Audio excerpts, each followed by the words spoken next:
Now let's take a quick look at this hugely important piece of information that Elon Musk was given about XRP.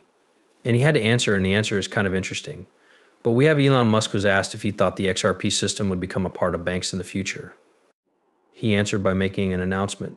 This isn't really an endorsement or lack of support for XRP, but I do think that crypto by its very nature helps people have freedom. Now let's take a quick look at this video. It's worth watching because of how harsh the SEC has been towards crypto under this government. Are you thinking that the XRP system will be used in real-world businesses in the future? I'm afraid I can't talk about any specific code, but I do think that the form of cryptocurrency is an interesting and possibly useful defense against centralized control. So now you know that that isn't really a support or lack of endorsement for XRP. That being said, I believe that crypto by its very nature gives people freedom. So there you have it, nothing too crazy now. It didn't get a lot of attention, but Brad Garlinghouse did quote it and say that people care about crypto, specifically XRP. It's not a spot issue now.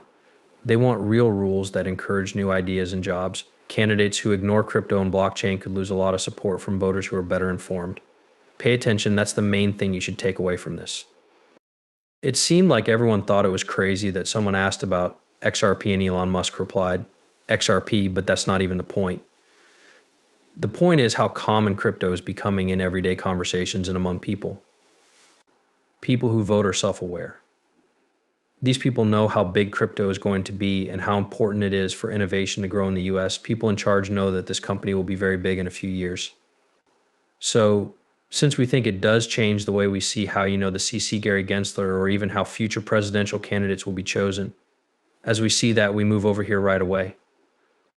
This is where Brad Garlinghouse, CEO of Ripple, said that the US will be more pro-crypto after the election, no matter who wins. This is the right thing to do because you know that voters and people in the US want pure crypto to do well here. Not the easiest because it lets a lot of jobs open up. For sure, it also creates a huge business chance. And if we look over here, there was a great movie about Ripple's donations in this election. Now, we all hate that Chris Larsson is giving money to Kamala Harris, which we will talk about again. But for now, here we are. One of the Democrats is Brad Garlinghouse O'Connor, GOP John Deaton, and Artis Stewart Adler, that's Donald Trump, who is Republican, even though they seem to have placed investments, or should I say gifts, in a smart way. Check out this movie during this election season to make sure they're covering all bases. Without a doubt, I agree that this is true with that coming from a stream. Yes, it's from CNBC. I thought it went from a recent talk on CNBC's Big Shot to more P-drops for this. Check it out. Let's talk about the best stories now. First, Chris Larsson, chair and co-founder of Ripple, has given more than $11.8 million to help Kamala Harris's campaign for president. This includes a $10 million donation of Ripple's XRP tokens made in September. Now, in an X submit the day before, he talked about his efforts.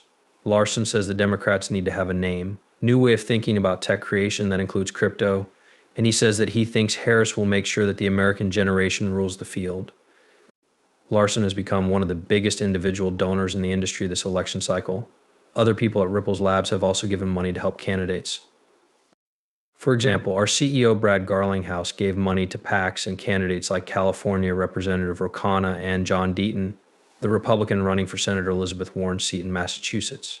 In the meantime, Stuart Alderati, the boss of the Prison Officer Union, has given money to the Trump 47 group NextFin. Now, for everyone who was yelling at Chris Larsson about the Kamala Harris gift, we're going to talk about that right now if we can get across quickly. There are new waves.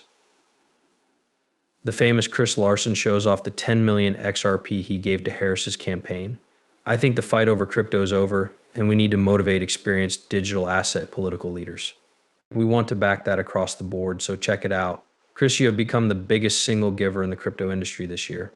What made you feel compelled to give this much money this election cycle? Again, thank you for having us these days. Well, you know that there has been this clearly wrong war on crypto. It was really headed by Senator Warren, and I think everyone has seen that that was a big mistake. That just gave Singapore and London more power than they should have had, and it didn't help clients in the US. That failed because it let shady foreign companies like FTX take advantage of American buyers. It needs help from whoever wins the White House, whether it's the Republicans or the Democrats. I think the fight over crypto is over, and we want to motivate politicians who support digital assets. We did that in Congress by giving them a sincere shake. That is a great pact that works with both Democrats and Republicans. I think it is really important that we do the same thing in the presidential race, especially since both sides now say that we will see a C deal here. The fight over crypto is going to happen one way or another, and we need to back that as a bipartisan group. Brad Garthinghouse even said something about this. We're over here. Chris and everyone else has the right to support whoever they think is best to lead the Us.One to immediately take a different path from this management's wrong war on crypto Ripple will to work with both Democrats and Republicans in the last few days of the campaigns and after the election too. Sell experienced crypto policies. It's not about party lines anymore. It's about fighting for rules that slow down blockchain and crypto growth. So it looks like they're doing this right. In order to help both sides, they're investing and giving money, making sure they cover all the gaps, no matter who gets it, right? In other words, this is great for Ripple's future. You know, the whole business is doing well, but it's great for the future of even this one area. We have, hey, Chris Larsson with Harris's Financial Message. We're definitely excited. It's a sign saying the messages want to support for new ideas and making sure that our American leaders are at the top of their fields around the sector. Now, everyone has their own opinion on this, but the most important thing to know is that Ripple is covering all of their bases and we're moving away from the whole anti-crypto story. I believe that very soon after this election, crypto will be a big topic of conversation in mainstream media. And I also think that pro-innovation will start to become popular in the US with XRP supporting the Harris campaign. What's the point of putting your weight behind the vice chairman?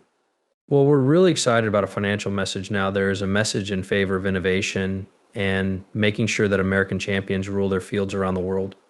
I'm happy about that. I guess the Harris management look means that the DNA comes from the Bay Area, which is the capital of innovation, that the area has more trillion-dollar businesses than any other place on the planet. As someone who grew up here, she knows that these organizations were started by people. Since I think you already know this, I'm honestly sure that this is going to be a totally extraordinary method. I'll just say that the Biden administration's policy on crypto and virtual